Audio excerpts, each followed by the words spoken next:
I, 18F, moved out of my mom and her husband's house a couple of days after my birthday. It was something I heavily considered for a while, but the push came because of the disagreements we had for years were getting worse, and it was pointed out I lived in their home without paying the bills, etc.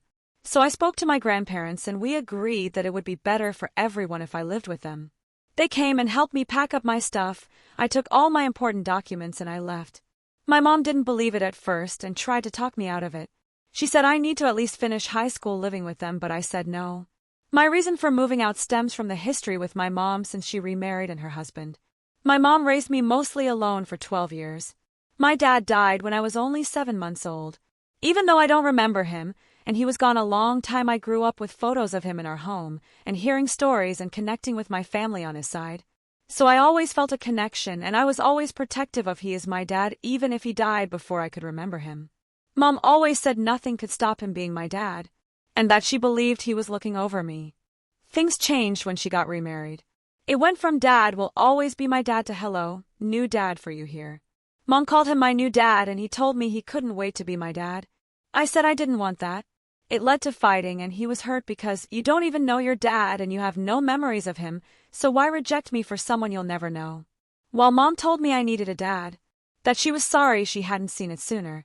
Dumb and weird stuff to ask a 12-year-old was asked. Like who would walk me down the aisle if I didn't have a dad? My answer was Mom, but they acted like, OMG, that's so dumb. Mom asked me who'd look after me if she died, and I told her I had family. I also told her I wouldn't let him look after me if she died.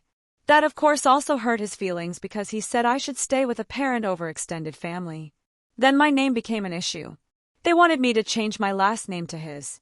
Mom actually put a petition in to change it in court, but the judge let me keep my last name because I asked to.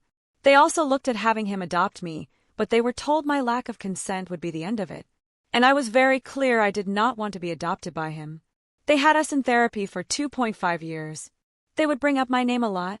That ended up being more of a fight than me not letting him be my new dad. They said I should be proud to have his name, that it was important to him, that it showed the world we were a family. It was tedious and never let up. The household became more unhappy until it reached the point of a heaviness staying over us. Sometimes I tried to ignore when they'd bring it up, but they told me I was rude. My mom even tried to write my name as her husband's a few times and fuck some things up by doing that. She registered me for dance classes under her husband's name, and when I had to bring in documents it became a huge ordeal. I didn't even want to do dance, but it was so embarrassing having my name become such a big deal. Anyway, sorry for the rant. Living with my grandparents has been so good. But my mom and her husband want me home, as they say, but I don't call it home. The house they live in never felt like home to me. And when my mom brought it up again a couple of days ago, I told her I don't want to move back in and I never want to move back in. I said I would not be happy with them. She told me I belonged with my parents, and she cried that I had left without even discussing it first. Ida,